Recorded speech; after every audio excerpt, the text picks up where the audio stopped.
city tomorrow on a fair and equitable basis. Anybody that thinks that they're going to gouge consumers or ask for extra amounts of money for food or anything else, we're going to have the police and the Consumer Affairs Department out there. So just be careful. This is a time in which we all have to cooperate and help each other. Alternate side street parking is suspended. Sanitation services will take place in most of the city, except obviously in the lower part of Manhattan, where the sanitation department will be working to remove debris, which has already started. And the schools, again, will be closed tomorrow. And hopefully we'll get them open as soon as possible. Tomorrow the effort will be at trying to recover as many people as possible and trying to clean up the horrible mess that was created by all of this. And I would ask people to cooperate as much as possible in that effort. If you have to come into Manhattan because your business is essential, then obviously do it. The upper part of Manhattan will be open. But if tomorrow is a day in which you want to stay home and stay with your family and give comfort and support maybe to other people that have been affected by this, it would be a good day to do that. Mayor Rudy Giuliani, ironically, this was to be the day in which there was going to be a mayoral primary to try to determine the candidates who would be replacing him. His term limits are up. He's been at once an extraordinarily popular and effective and controversial mayor in New York City, and obviously he is on top of the job here tonight, and he is saying an exceptional statement: stay home tomorrow, stay out of New York City, the busiest city in the world. But it's a day that the city is going to need to be directing all of its efforts on rescue efforts that are downtown in the World Trade Center area, and a lot of the services simply will not be available. All schools are closed here tomorrow. The financial markets are closed as well. NBC's Dan Abrams is down near where that search and rescue effort is underway, and he's with a New York City police official. Dan? Well, that's right, Tom. Where I'm standing is sort of the gateway to the rescue effort. Literally lines of police cars, fire trucks, ambulances going down the road here to the Trade Center, which is about half a mile away. I'm joined by Detective Ron Brandt, who's been back there for the last 11 hours. Detective, what have you been doing there and what have you seen? Just when we first got here, originally we mobilized here and just trying to help out and get people off the streets and just helping wherever we can. For the last 5 hours, 6 hours, what has the rescue effort been? How's that been going? Just trying to get to see if there's people around, and just trying to call out going into subways, and just trying to see if there's anybody that we can help out.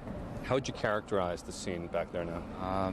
It's words I guess can't describe it. Never seen anything in my 14 years. I've never seen anything like it, quite like it. Hopefully I'll never see anything like it again. Detective, thank you. Tom, I want to bring in Captain Kenner from the Fire Department of New York, who is one of the people who's been back there. Captain, thank you for taking the time. Tell us what you have been doing there. You seem to be covered in soot.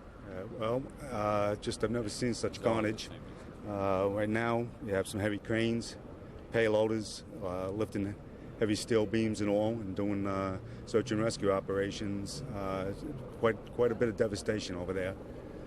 When you say search and rescue operations, what exactly is that involving?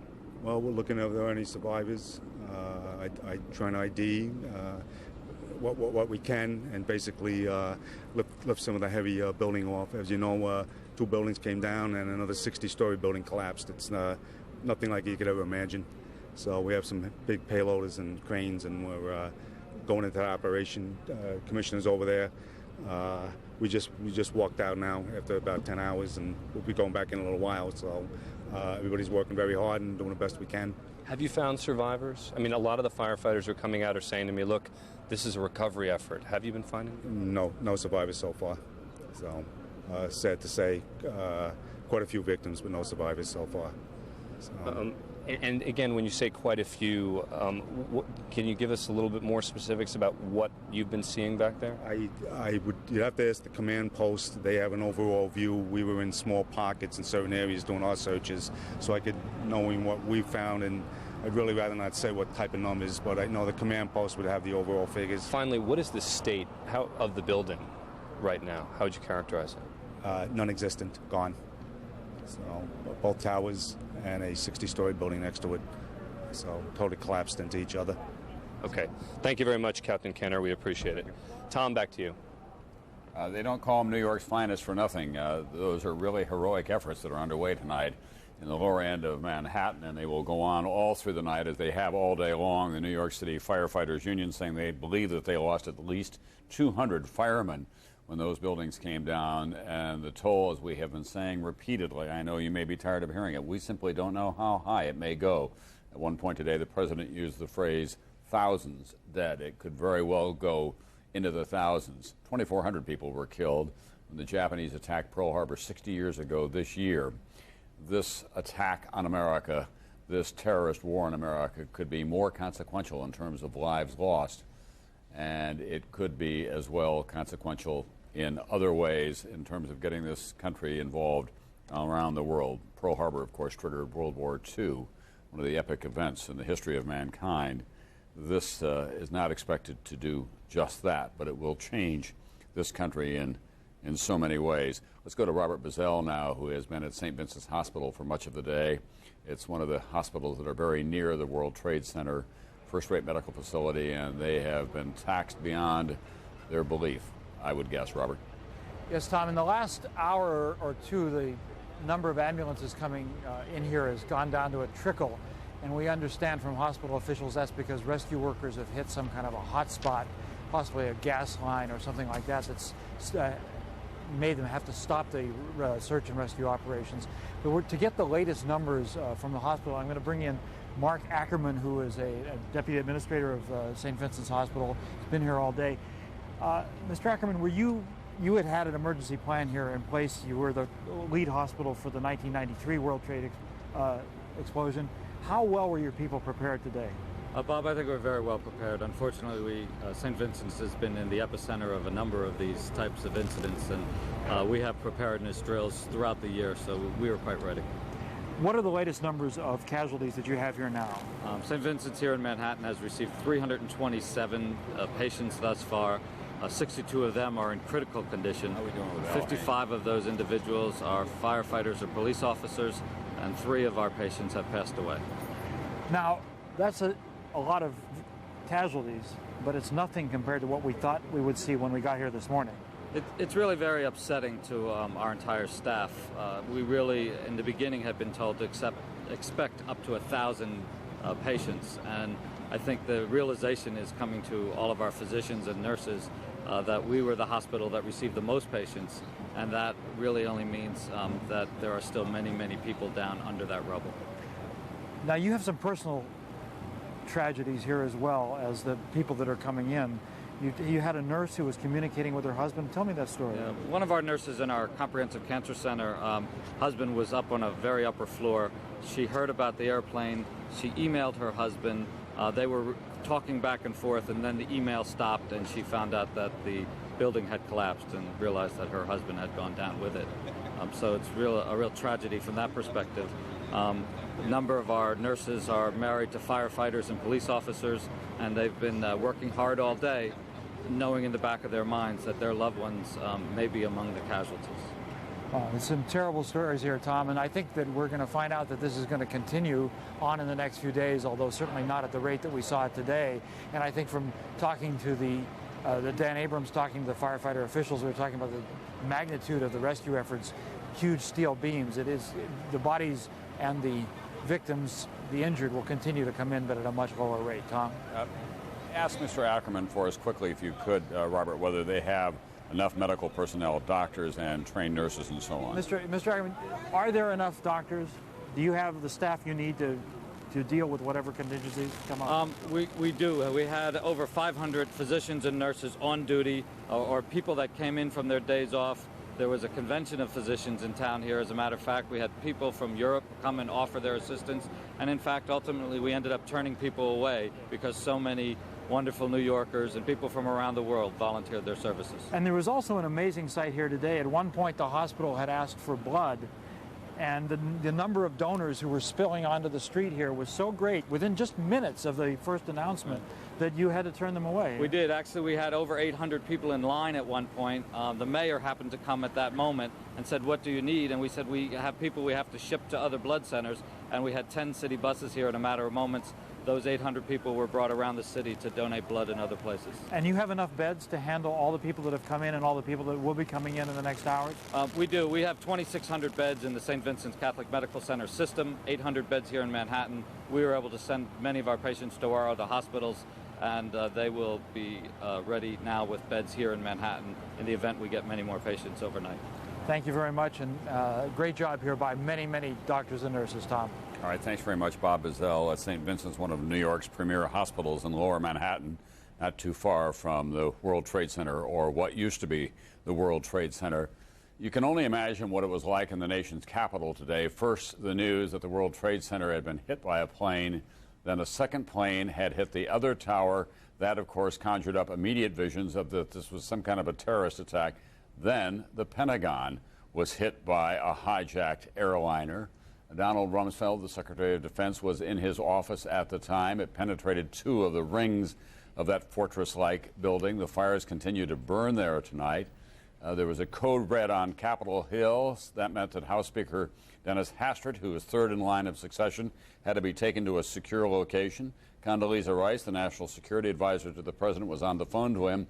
He was at a literacy event in Florida, and she told his staff that they then suspected terrorism as a result of the second attack. She went to the operations room in the White House with Vice President Dick Cheney. Colin Powell turned around on a trip to Lima and started back for the United States. What kind of a day was it for the rest of the day in the nation's capital? Here's NBC's Nora O'Donnell with a report on this day that will be remembered for so long, for so many terrible reasons.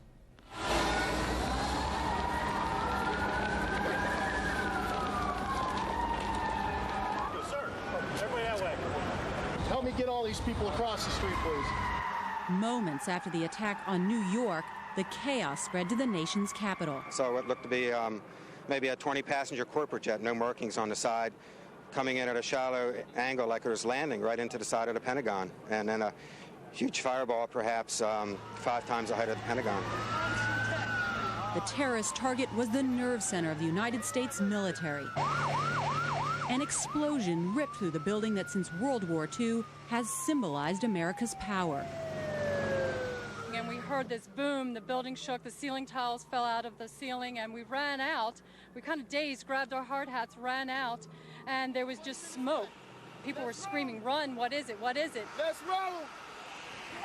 Get on the other side! As firefighters rushed to put out the flames, America learned that the Pentagon had indeed taken a direct hit, not from a corporate jet, but from another hijacked plane, American Airlines Flight 77, en route from Washington's Dulles Airport to Los Angeles. 58 passengers and 6 crew members were aboard. There may have been as many as 100 more people killed or injured inside the building. Dozens were rushed to area hospitals, yet to be accounted for, others that may still be left in the smoldering rubble. Here in Washington, D.C., we are at threat condition Delta. Washington, D.C., now in the crosshairs of terrorism. The military was ordered to its highest state of alert. And at the White House, the Secret Service received a credible threat of a terrorist act. We've got to be off the grounds and inside the building. A 4th hijacked plane that crashed 80 miles outside Pittsburgh is believed to have been headed for an attack on Camp David, the presidential retreat in the mountains of Maryland. The president wasn't in town, but Vice President Cheney was. He and key aides were whisked out of the West Wing and into a secure location, while other White House staffers were evacuated under the watch of Secret Service agents armed with machine guns. We've had some reports about intrusions of airspace, which caused us to be concerned enough to recess the House of Representatives subject to the call of the chair. At the other end of Pennsylvania Avenue at the U.S. Capitol and Supreme Court, lawmakers and justices were forced from the seat of American democracy. I think, in a sense, it is unfortunately a unique experience in American history. And I characterize it as a man who lived through World War II as a young sailor at the end of the war. It's another Pearl Harbor for this country. By 10 a.m., all federal offices were closed, sending the government's entire workforce into the clogged streets to try to make their way home. For tourists, museums and monuments were shut down as well. Washington was in a frenzy. Hospitals in emergency mode, roads shut down, bridges closed, fighter jets patrolling the skies. The mayor declared a state of emergency. That all of our emergency agencies are fully deployed to meet any emergencies that might arise. The Pentagon's functioning. It'll be in business tomorrow. Later, Donald Rumsfeld, the Secretary of Defense, stepped up to the Pentagon podium to state the horrible truth everyone already knew. There is no question but that the attack against the United States of America today was a vicious, well-coordinated, a massive attack against the United States of America. What kind of world do we live in? This is terrible. It's just awful. Tonight, Washington is a ghost town. This is the Memorial Bridge, normally crowded with traffic. Yet the attack has succeeded in shutting down the capital of the United States and left Americans wondering, how could it have happened in this of all cities? The White House, the Capitol, and the Pentagon are symbols of America. Counterterrorism forecaster Marvin Citron authored a report in 1994 for the Department of Defense, warning of Washington's vulnerability to terrorist attack. We predicted a plane could have crashed into the Pentagon. That's about as specific as you can be. If you made a right turn at the Washington Monument, you could hit the Pentagon. A left turn, you could hit the White House. He advised back in 1994 that air traffic be controlled over and around all federal buildings, but he says this recommendation was not implemented. People are wondering today how the Pentagon, which is the symbol of America's military power, could be hit by a plane. How could that happen? Because we're a free society. The balance you've got in the United States is access and freedom to complete security. Despite heightened security after the Oklahoma City bombing and barriers at the White House, Citron says Washington became complacent about protecting itself. We've let down. We strengthened ourselves during Oklahoma because the crisis was there. We were in a crisis mode. Once we get rid of that mode, we go back to laissez-faire. But is it even possible to protect Washington, a symbol of democracy, but also the nucleus of the country's power? You cannot defend against this kind of an attack. The Pentagon is just one more Washington office building. That's all it is. It's not a fortress. Noel Cook is a former Pentagon counterterrorism chief. Just this June, he authored a report warning that an attack of this kind was imminent. Now he says the nation has to face the reality of terrorism in our own backyard. What's emotionally gripping is the feeling that this thing has come home to roost in a major way. We are vulnerable in ways that we never were prepared to admit to ourselves, and we're going to have to cope with that. Marvin Citron concurs. He predicts a city under siege. I think people are going to be more looking around. It'll look more like Israel, where the people there are accustomed to attacks from terrorists, and they're prepared, and they look for things. We'll do more of the same thing. The first step for now, a show of determination by President Bush, who returned to the White House at the end of a tragic day, hoping to allay the fears of a stunned and terrified nation. That's Nora O'Donnell, who covers Congress for NBC News and Washington in general. The D.C. Police Chief Charles Ramsey said tonight, nothing in Washington, D.C., your nation's capital, is likely to be the same again. That's the police chief of that city. But as far as security is concerned, there is no longer any such thing, he said, as business as usual. Already Pennsylvania Avenue in front of the White House had been closed down. There had been some talk about reopening that. That talk will disappear in a heartbeat as a result of this attack on the Pentagon today and the terrorist attack up here in New York City. What goes on in a cockpit when there's the kind of chaos that we witnessed here today? Well, someone who knows a lot about cockpit chaos in a flight that is in a distressed mode is Al Haynes. He was the man who was at the controls of that United Airlines flight in July 1989 and made that heroic, controlled crash landing in Sioux City, Iowa, and saved so many lives with his heroic action. Let's talk to you, Mr. Haynes. You were not being hijacked at the time, obviously, but what it must have been like in that cockpit. You had to be thinking about that today as you watched all these images. Yeah, Tom, I can't imagine what that crew went through. I have to believe, like everybody else has been saying all day, that the crew only had control of the airplane from the very beginning, and after that it had to be someone else. No crew would do what those people did. Yeah. What they went through had to be terrible. And they were obviously very sophisticated, the hijackers, because they knew enough to turn off the transponders so no one could track their flight. Oh, I hadn't heard that. They did turn the transponder off. Yes. And if well, that would be. Go ahead. Excuse me. They can track them by the blip, but they would have just a blip to follow, and it'd be very difficult for the controllers, I would think, to follow. Yeah. What are the procedures in a cockpit if you are being hijacked? How are you trained as a pilot? Well, you have several different things you can do. One is you do send out a transponder code, but obviously they knew better than that. And that's about it. There's not much else you can do. You send the transponder code, and if they won't let you transmit on the radio, then you're just there, and that's all there is to it. Is there any other way to send a secret signal to air traffic controllers that you're being hijacked? Not unless you use a transponder. Other than that, there's really no way to contact them other than by radio. And if they know enough to turn the transponder off, I'm sure they won't let you talk.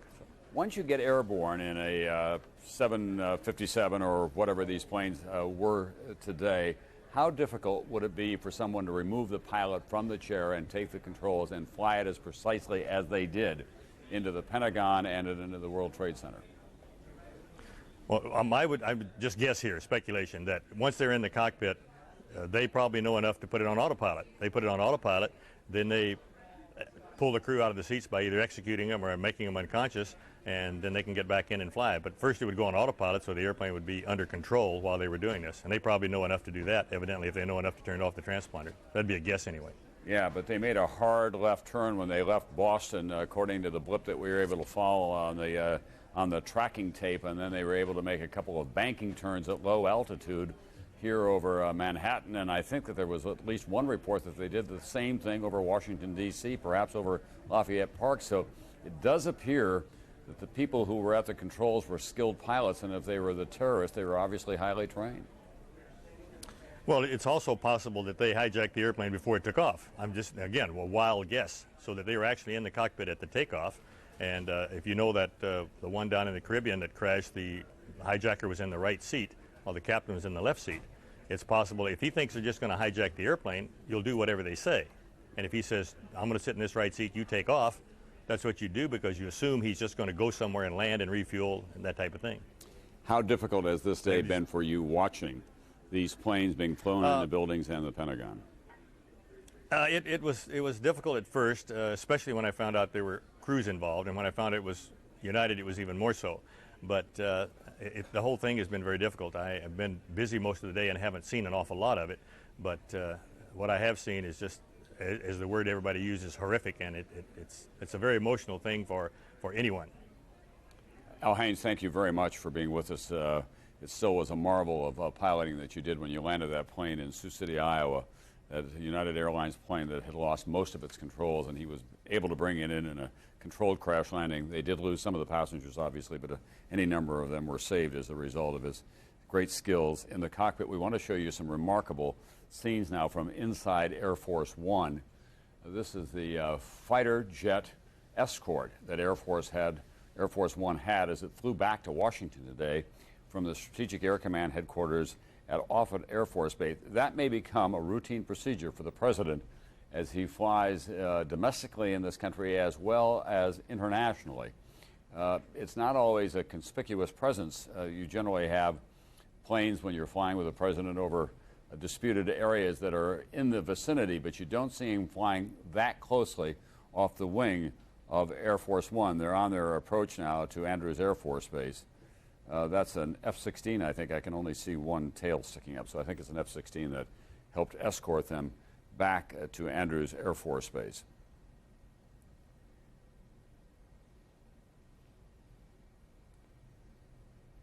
Let's go to Dateline's Keith Morrison, as he has been taking the pulse of this country.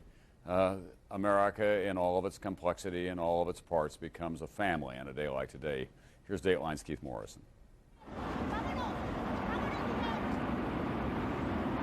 In a moment, everyone knew things can't be the same anymore. And all across the country, as shock gave way to fear or anger or some other emotion, officials in charge of places and events shut them down. Suddenly, this is a country in which security means everything. Airports almost everywhere closed. No airplanes will be leaving any of the airports in the United States until the ground stop is lifted. Hundreds of people at airports all around the country crowded around TV sets, stunned. It's unbelievable to me that people can crash planes in the World Trade Center and collapse on thousands of people. All the rescue workers outside there. It's absolutely devastating. I don't think anybody in this nation is going to be able to sit down at dinner this evening or any evening from now on and consider ourselves to be completely safe. It's crazy. The order to close for the first time the entire national air traffic system came early from the Federal Aviation Administration. Many of those airports were evacuated. For how long? Who knows? At least until tomorrow afternoon, perhaps longer. No one's ever done such a thing before, ever. I think our security is going to be so tight tomorrow that you're not going to believe it. It's going to take a long time to get everybody cleared. I mean, they're going to be doing hand searches. They're going to be doing all kinds of stuff. It's going to be the top level of security that we have tomorrow. Markets, of course, just stopped. How could they operate here? Already, the financial loss has been in the billions. And, said UCLA finance professor Bradford Cornell, it will hurt for some time. Investors are likely to get frightened. That will lead to a dramatic drop in stock prices. And now, says Cornell, now that many institutions and companies will try to be more careful about security, we'll keep paying. That throws sand into the gears on which our economy runs. It's going to make the cost of doing business greater, corporate profits lower, and that will depress stock prices and economic activity, even in the long run. But that's for some other day. Today, nationwide, flags were lowered to half staff. Many states closed their public buildings, courthouses shuttered, trials postponed, popular landmarks locked up. Seattle's Space Needle, the Disney parks on both coasts, even the U.S. Mint shut down. The national pastime went the way of the national mood.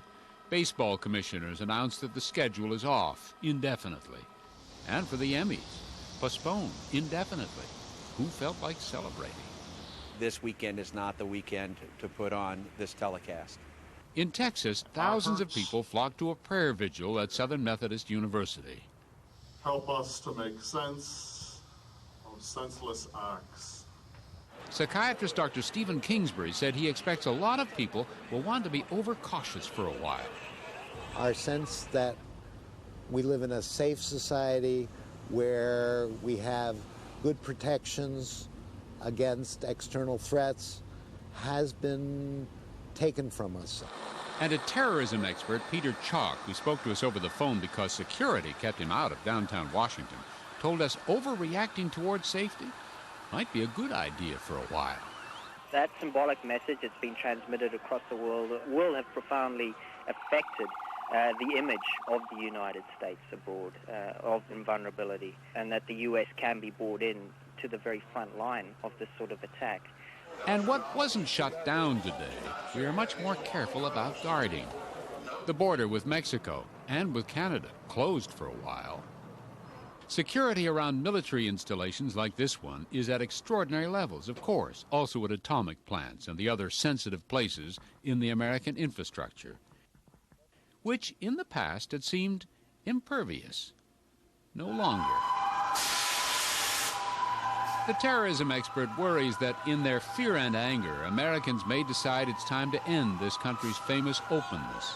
That would be a mistake, he says. Without a doubt, I mean, one of the prices you pay for being in a democratic society is that you have to live with a certain risk threshold. The only way you could realistically counter a lot of these dangers is to have a closed society, but that's not what we're about. America may be a little different after today, a little more conscious of external threat. As the psychiatrist said, we may have some new routines now. Does that mean that there'll never be another hijacking or terrorist attack? Probably not. Does it mean the vast majority of us will feel safer? Definitely, eventually. But not today. Today we interviewed the doctor in a park because security at his university office kept our cameras outside.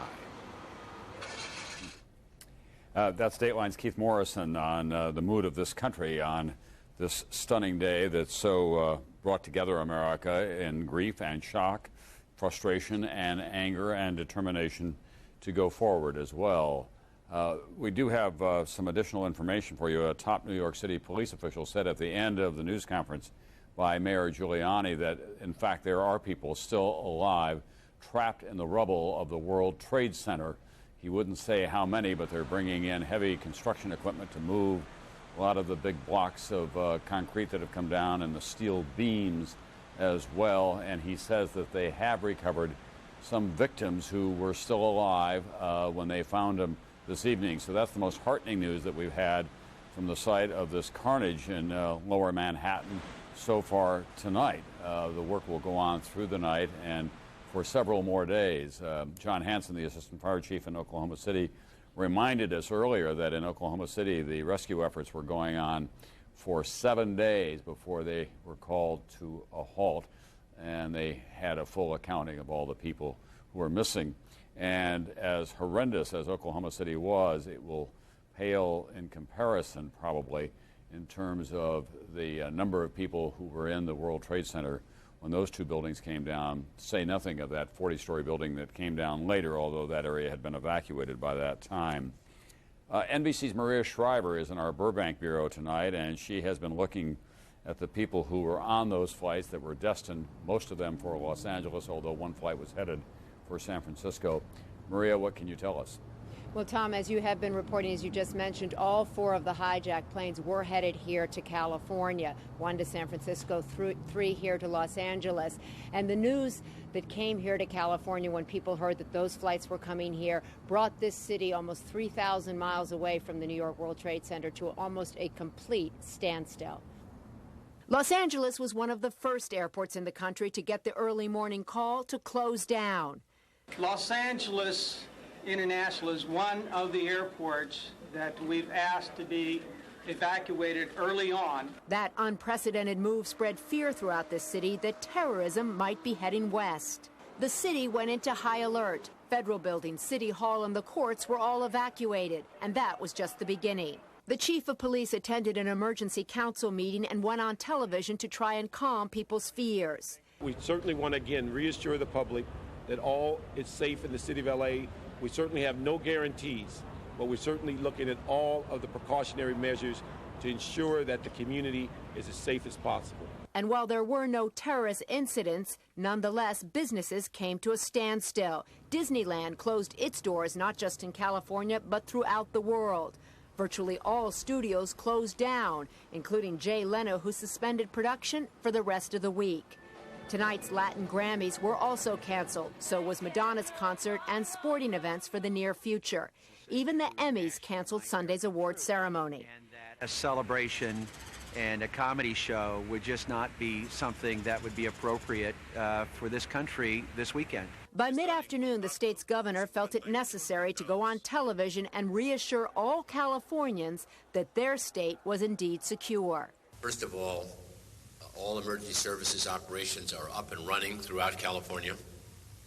Secondly, all law enforcement and firefighting personnel at the state level are fully deployed. But despite the pronouncements from elected officials, this was a state in fear and shock. It's like a movie. I can't believe that it could happen in this country. And while thousands of Los Angelinos were stranded and frightened, the real concern here was for New Yorkers and for the families here in Los Angeles who had loved ones on those planes. American and United Airlines asked the Salvation Army and the Red Cross to be available today to offer pastoral and ministerial services to the families of victims. It's just to be there and to say to them, we are here and we'll do whatever we can do to help you through this trauma and this pain. Tom, it's important to note that neither American Airlines or United Airlines have officially released the names of the passengers on those 4 flights. But however, some family members have released some names, most notably David Angel and his wife Lynn.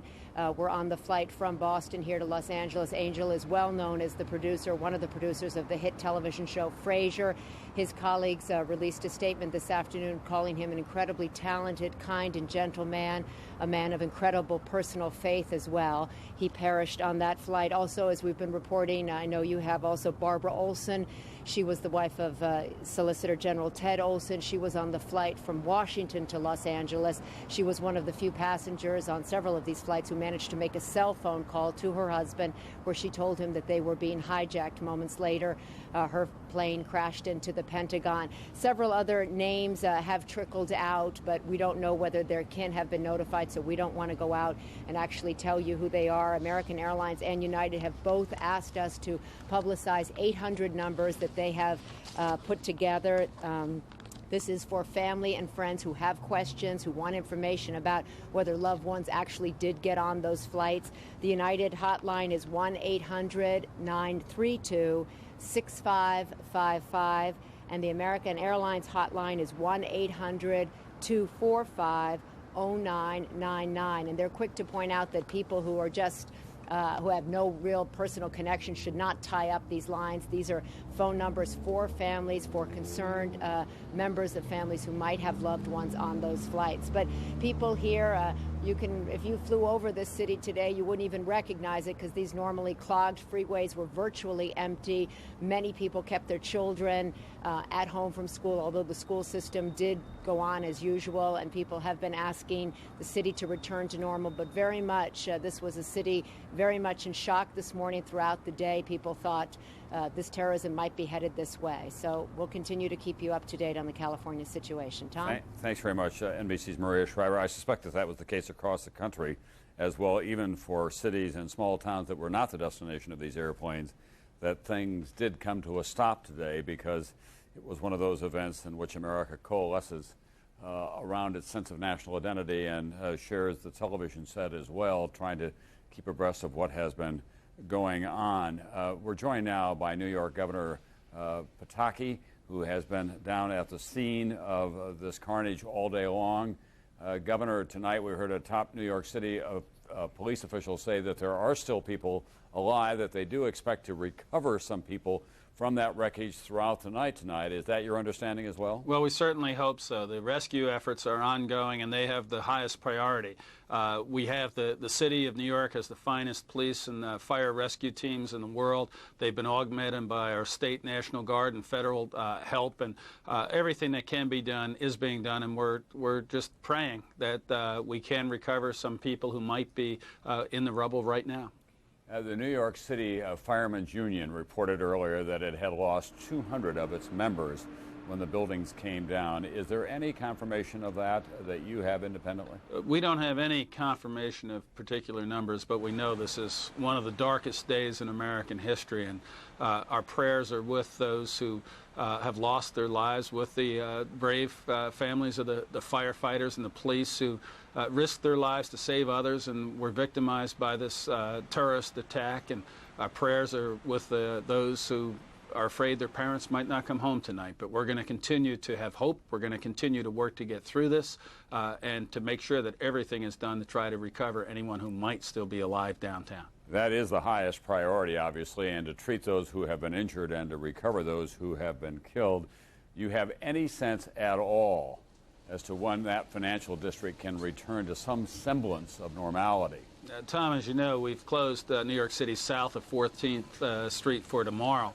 The point right now is to make sure the entire focus is on the rescue and the search efforts, and that the emergency crews can get in and out as easily and as readily as possible. And we'll make a determination tomorrow, probably at the end of the day, what additional parts of the city may be open tomorrow afternoon. But right now, the entire focus has to be on the rescue and search efforts. You used to have an office in the World Trade Center, didn't you? I had my office in the World Trade Center, and the state today has had many, many offices and many employees in the World Trade Center, and I had friends there this morning. And do you know what happened? We don't know. We don't know. We're praying, and we're doing everything we can to try to rescue them. Is there anything that the citizens of New York or surrounding areas should know in terms of what this city or what this state needs that they can do? Tom, the citizens have been great. I was down at Cabrini Hospital a couple of hours ago, and we had lines around the blocks of people in line to donate blood. They're not letting tourists drive them from the streets, and in fact, they're coming together. We are going to, as this process moves forward, need EMTs, nurses, additional support as the frontline forces downtown now go through this and need relief. And we set up state hotlines for nurses, doctors, EMTs, and others. And we're also organizing additional fire and police support so that we can rotate services in and out. But the spirit has been enormous. This is a very dark day, but out of this death and destruction, you can see hope. And we're not going to let these terrorist barbarians take away our freedom and take away our hope. Finally, tough question, Governor Pataki, but what are your officials telling you about the population in those buildings when they came down? We just don't know. We know that a number of people did get out and were evacuated before the buildings came down. At this point, we just don't know how many were not able to get out. There is an unconfirmed report tonight from a New York radio station, Governor, that 2 men with a truckload of explosives were arrested at or near the George Washington Bridge. Do you know anything about that? We've had all sorts of reports and rumors, and we've been in constant touch with federal officials, with the FBI and the national security officials, and we have no confirmed report of any such activity at this point. I also spoke with the President and the Vice President earlier today, and they have no information that additional terrorist threats have been targeted at New York or anywhere else at this point. Obviously, no one knew or anticipated the attacks this morning, so we can never be 100% sure. But at this point, I'm unaware of any direct security threats that the federal government is aware of. Governor George Pataki, the governor of the state of New York, it's been a long and difficult day for you. It will not end at midnight tonight, obviously. We wish you the very best. Thank you very much, Tom. All right, Governor Pataki of New York. Barbara Olson, we have a picture of her, I think. She is the well-known CNN conservative commentator. Her husband is Theodore Olson, who is the Solicitor General of the United States, successfully argued on behalf of President George W. Bush before the U.S. Supreme Court in that contested presidential election growing out of Florida. This is a personal loss for the administration as well, because Barbara and Ted Olson were 2 of the most popular figures, especially in Republican social circles in Washington. They loved to entertain. They loved the opera. They were 2 people who were well known for their keen wit and their very keen intelligence. And she did get off a phone call to her husband on the cell phone before her plane crashed into the Pentagon today. So there is a personal loss at the White House tonight as well with the death of Barbara Olson. We're going to go now to Ashley Banfield, who is in downtown New York, not too far from the World Trade Center, where she has been throughout the day and had a very perilous experience herself. At one point, Ashley had to break some windows to get in the building to get away from the dust and smoke cloud. Tom, when the second tower came down, unfortunately, my producer and I found ourselves in a far too close a situation, and we were finding ourselves running from the cloud that consumed us, and we had to break into a nearby building just to breathe, and we were followed by a New York police officer and also a security guard from the World Trade Center. We couldn't recognize either of them because we were all covered in so much white dust at the time. It was barely recognizable except for his badge. I just want to get you up to speed on what's happening now. We've been watching a number of different emergency vehicles filing into this area, but we're also watching as a number of semi-trucks roll in as well. We've been told that about 24 semi-trucks as well as 60 different dump trucks have been lined up and ready to go in to move away some of the large debris. As you're about to hear in a moment, there's a reason why they're having to remove that large debris before they can actually continue this search, because most of the searching on the surface of these 2 stumps of what were the World Trade Center towers didn't really provide much to anybody. There wasn't much to be found at all, certainly no one alive. And what's strange is very few cadavers as well. I'm joined by one of the firefighters who was one of the first on the scene. Lieutenant Pat Clancy has just come out from 12 hours in sort of the ground zero area, and I just want you to describe for me what happened when you first arrived, Pat, on the scene and you ended up going up onto the rubble heaps. Myself and the firefighters from my company were ordered to go to, we were at a command post, we were ordered to go to where one of the towers was, I believe it was the Tower 1. There was nothing really there but 10, maybe 5 or 6 stories of debris, and we slowly climbed over as much as we could and started searching for people that might have been on surface, and trying to crawl into some of the crevices and crawling out, hitting tools, looking for possible firefighters or civilians. You knew at the time there would be firefighter casualties. Did you have any idea that the number as it stands is about 200 of your colleagues? We were assuming it would be a large amount, but firefighters, civilians, police officers, emergency workers, they're even a block away. There are fire trucks and police cruisers that are ambulances that are flipped over, burned out a block away. Just quickly, you were able to call your wife via our cell phones when you got out of your 12-hour shift. She had no idea you were alive. What was her response to you? She was hysterical, but I would imagine hundreds of firefighters are the same way, their wives. Lieutenant Pat Clancy, thank you for talking to us, and good luck. Stay safe. I know you're going back in tomorrow, so be careful. Thank you. Tom, that's been the story from a number of the firefighters and emergency workers who've emerged from this, many of them covered in the white dust that you've seen probably throughout all of the pictures today. It's been just a tragic story all around, many of them knowing full well that they've lost a lot of friends, colleagues, and loved ones in that rubble as well. Actually, because you have been isolated down there in a way you may not have heard, a top New York City official is now saying tonight that, in fact, there are some people who are alive in the rubble, and they do hope to get them out before the end of the night.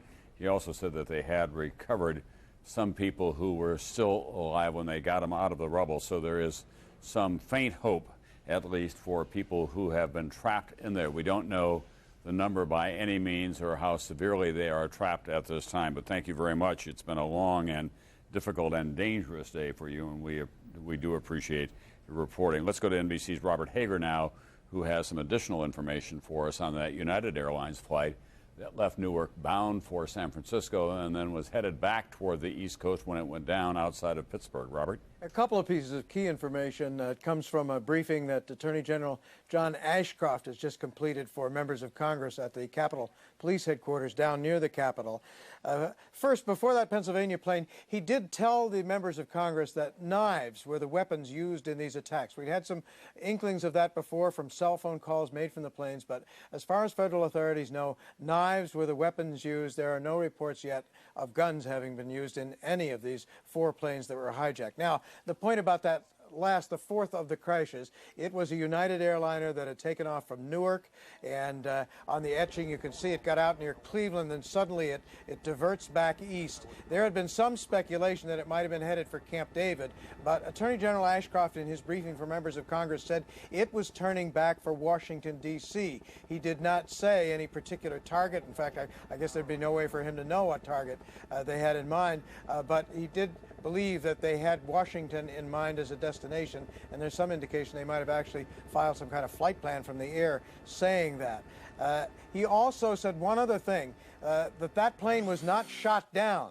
Now, there'd been no evidence that it was, but there were rumors around earlier in the day. Many people wondered, gee, could they have heard that it was going for the White House or something? Could anyone have actually dared to have ordered it to be shot down, even with all those people on it, because of national security? But Attorney General Ashcroft put an end to that. He said the plane was not shot down from the air, not shot down by any missile. Tom? All right, thanks very much, NBC's Robert Hager. Any additional word, by the way, Bob, on when flights may be resumed? No, they're still saying noon tomorrow Eastern time is when they're going to consider it, but it's not certain that that's when it will come. At any rate, it's clear that there'll be a lot more security checks, that there's going to be, for openers, no more curbside baggage, and there are going to be scattered checks for identification and personal checks of handbags, that kind of thing. It's going to be time-consuming. All right, thank you very much. We've just heard a stunning number from the Pentagon. We've been trying all night long to get some fix on the number of casualties there. NBC's Jim Miklashevsky stands by now. Jim?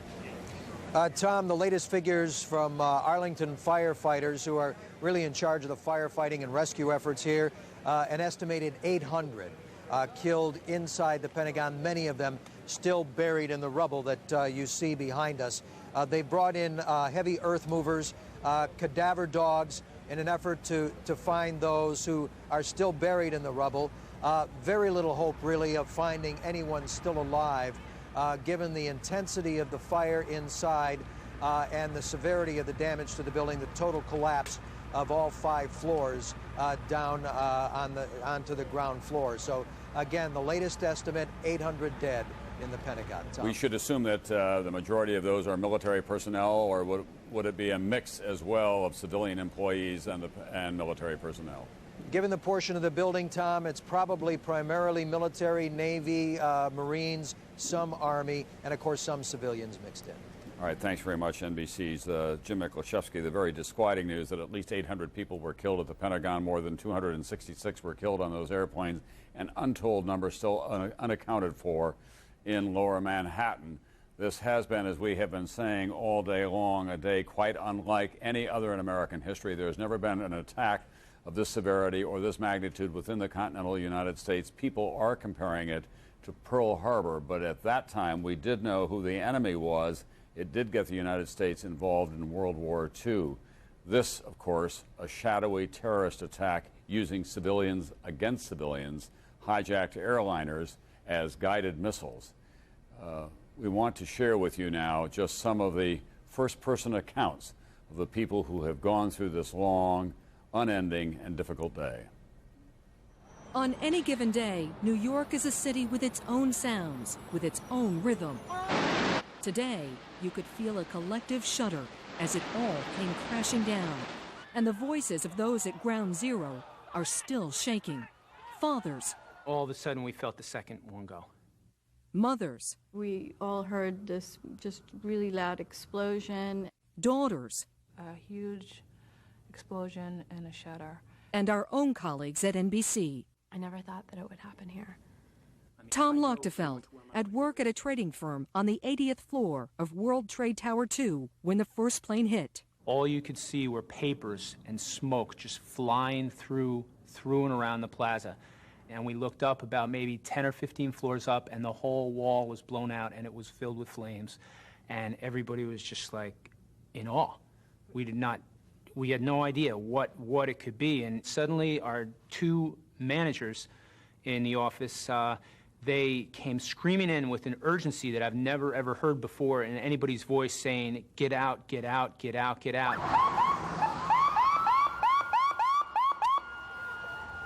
We had gotten down to about the 50th floor from the 80th floor, and there was a PA announcement, and they kept saying, there's a fire in World Trade number 1. The firemen are attending to it. World Trade Center is secure. You may return to your offices. Repeatedly, and everybody just stood in sort of disbelief. Tom didn't go back. It was far from secure. Just minutes later, the second crash right into his office. If I went back up, I would have been dead. And if I didn't leave the minute that I left, I would be dead. And God bless the people who were on the 110th floor, because if I was down at the 50th, they were down at the 80th. It took 15 minutes to get out, but once there, people had left their shoes to get away. I mean, there were piles of blood in the street of people who had gotten hit by shrapnel from the buildings.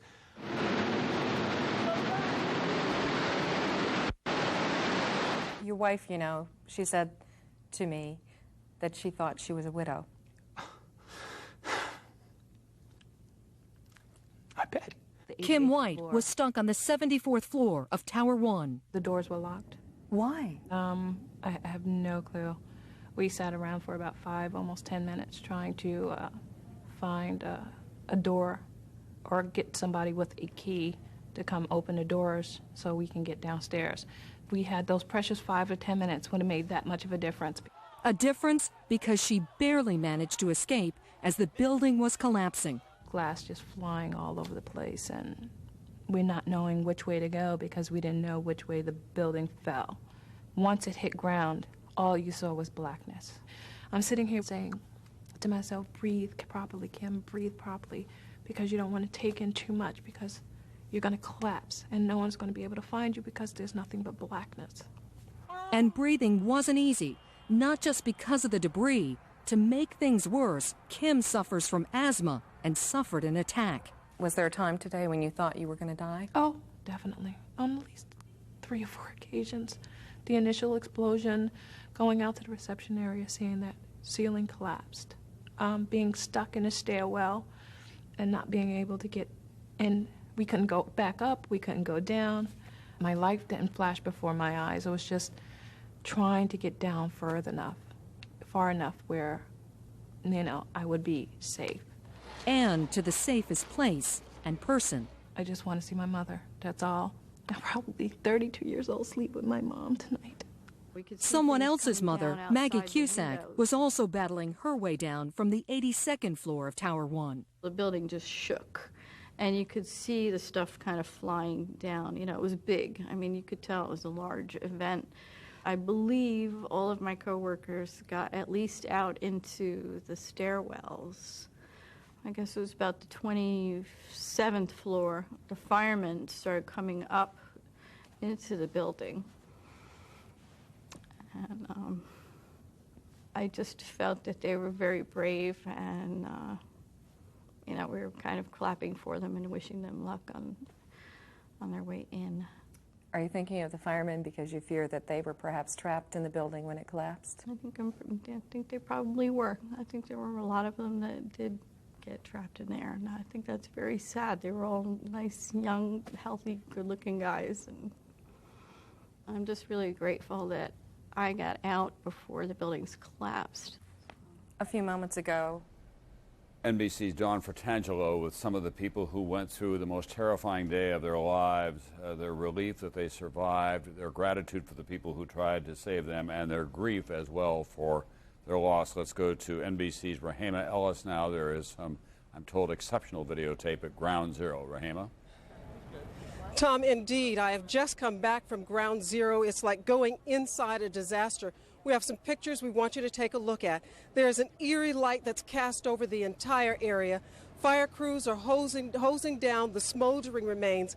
There are firefighters everywhere. They are literally sifting through the rubble, trying to see what there is, who they might be able to find. I asked one firefighter, it is hard to imagine that anyone could survive this kind of devastation. But one firefighter said to me, we never give up. We will continue to search through this area until the very last word is given that we shouldn't search anymore. They are hoping against all hope that they can find someone out of this rubble. Tom, it is almost unbelievable. It takes your breath away to stand in what was the center of America's financial area, and now it doesn't exist anymore. There is still dust, choking dust. The air is so thick, it's very hard to breathe. It's very difficult to see. The firefighters, however, as I say, they refuse to give up. We went 1 block away from Ground Zero. It is the staging area where all the firefighters are. We talked with one of the chiefs who told us that he felt that they were able to bring someone out alive. He couldn't tell me what the condition of the person was at this moment, but he said that's what his firefighters are there to do, to see if anybody has been able to survive this tragedy. Tom?